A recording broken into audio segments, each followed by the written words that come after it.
Good morning, gang. Daryl Gazey here from Gazey Fitness. And the topic to do, should I? Nah, let's just run with it. Screw it. The topic for today is training fitness frequency, especially geared towards the aging athlete.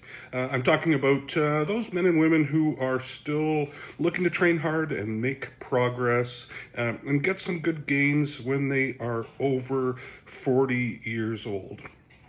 And why does everybody seem to use that over 40 kind of analogy? Well, the reason behind that is that typically for many of us, our hormones in relation to building muscle and losing fat tend to decline as we age. And for many of us, some sooner than others and some later than others, it's around the age of about 40. I would recommend that you seek out some competent clinical guidance when it comes to manipulating hormone levels and optimizing those levels. I'm going to be doing an interview at some point with my clinician who has been optimizing my hormones for the last 10 years or so, and truth be told, that is one of the primary reasons why I'm still in the game and able to compete in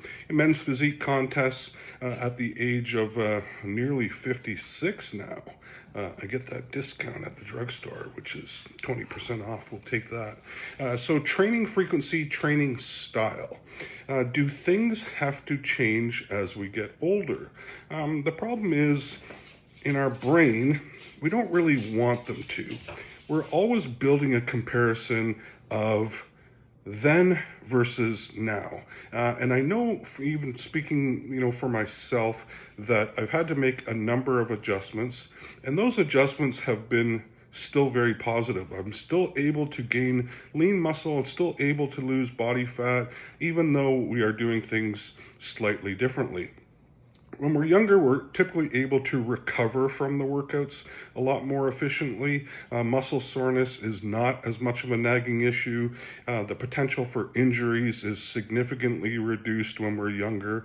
And the need for proper recovery and increased focus on nutrition comes as we get older. Not that nutrition doesn't need to be focused on all the time. It certainly does, especially if you want, optimal results. But there is an increased need for that as we tend to get older. So what I have found for myself is, although I'm not able to go on there and whack a bunch of weight like I used to, nor am I even able to. I wouldn't be able to recover from that, and again, the risk of injury would just be way too high. Muscle hypertrophy or muscle growth comes as a result of mechanical tension being placed on the muscle. The muscle doesn't know how much weight you have on the bar. It's just experiencing an amount of stress. As long as that stress is progressive, your body is forced into having to adapt to the tension. And how does it do that? Well, it gets stronger. You get better endurance.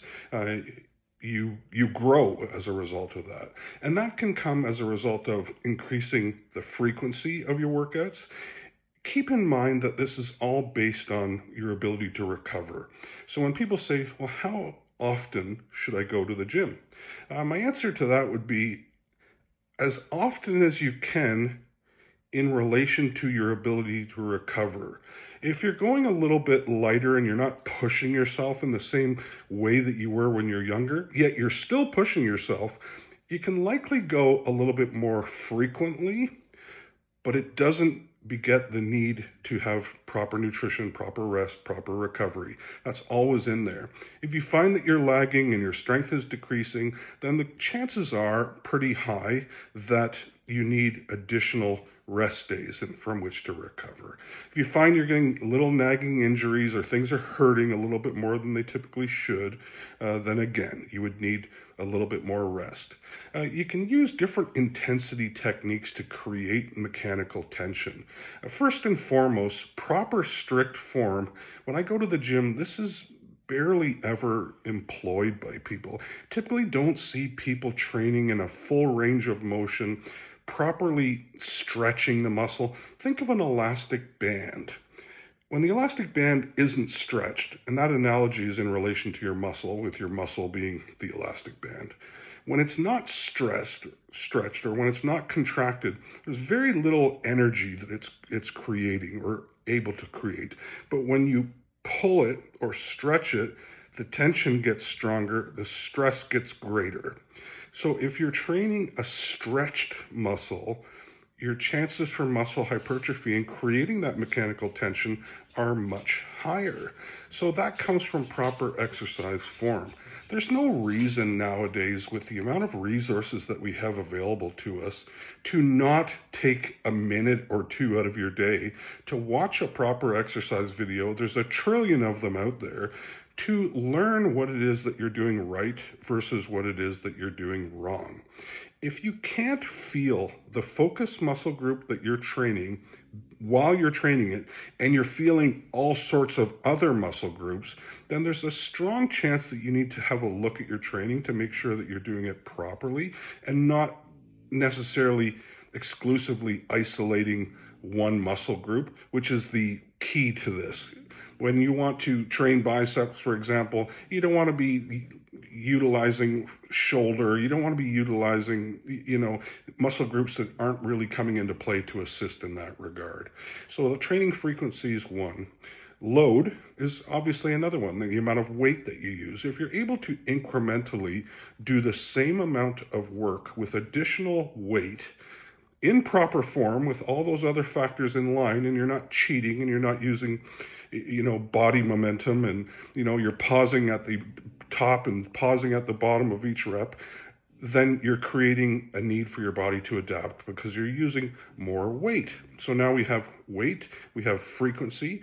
Intensity is always a big one, and I've talked about this in several videos, but it's worth mentioning again, because when you look around at the gym, you don't see a lot of people training to a proper level of intensity. For some reason, they have some magical number of reps in their head, probably because they read it on a program or something, and once they get to that magical number of reps, they stop the activity, when in essence, you could keep going and doing more repetitions with the same weight, but you just somehow feel that, oh geez, I've done 12 or I've done 15 or whatever, I'm going to stop. Although you could have done maybe 20 or 25. So you're leaving a lot of that progress on the table, and you're not really creating an environment in which your body needs to adapt, because there's no additional stress. Think of it like doing push-ups. If you did 20 push-ups a day, your body's only going to adapt to the point where you're doing 20 push-ups. There's going to be no need for any additional adaptation until you create additional intensity. So all you're doing by that point, by only doing 20, is you're just burning calories and getting mild muscle stimulation with no adaptation involved, no muscle growth involved, no endurance push involved. So how do you gauge what that intensity is? Think of it like if there was $1 million check waiting for you at the end, or if there was a gun to your head and somebody said, I want you to do 3 more. Would you be able to do 3 more with relatively decent form?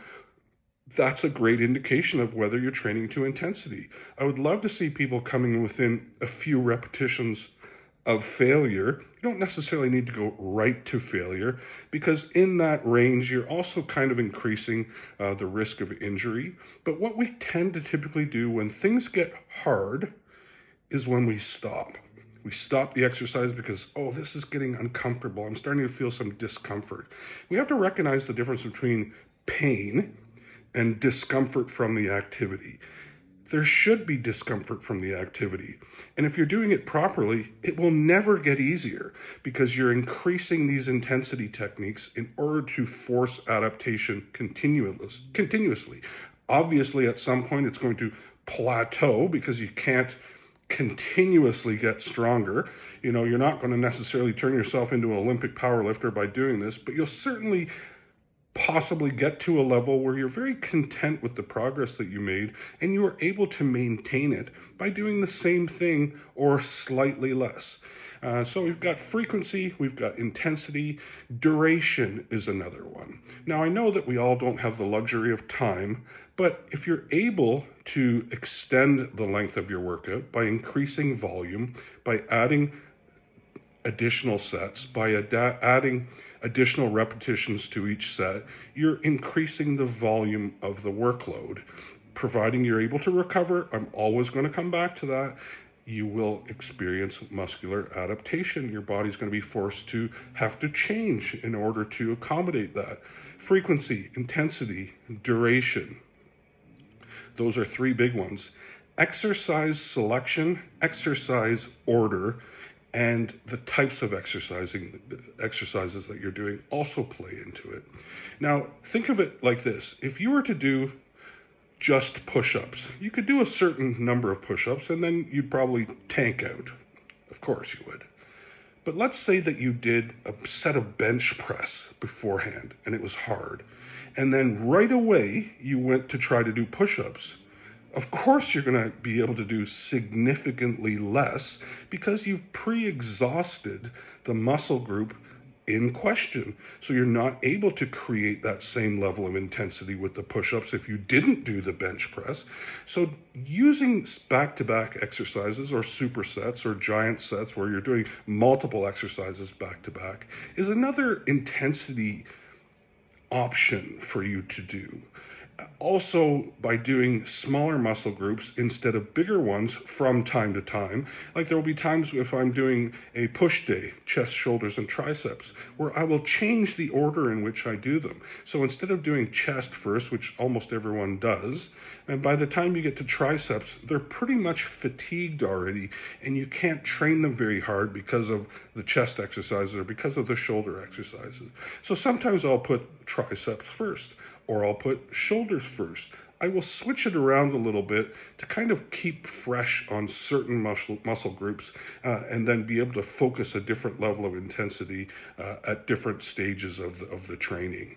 So that's it for today. I hope you enjoy the content. Please subscribe to the channel. We've got some great deals on sponsored products in the description below. Please use the code, support the channel. We truly appreciate it, and I will catch you on the next video. For coaching, GAZEYFITNESS.com. Do it all online or in person for select individuals. So reach out to us if you have a question about coaching or training, and we'd love to have you on board. Cheers. Thanks again.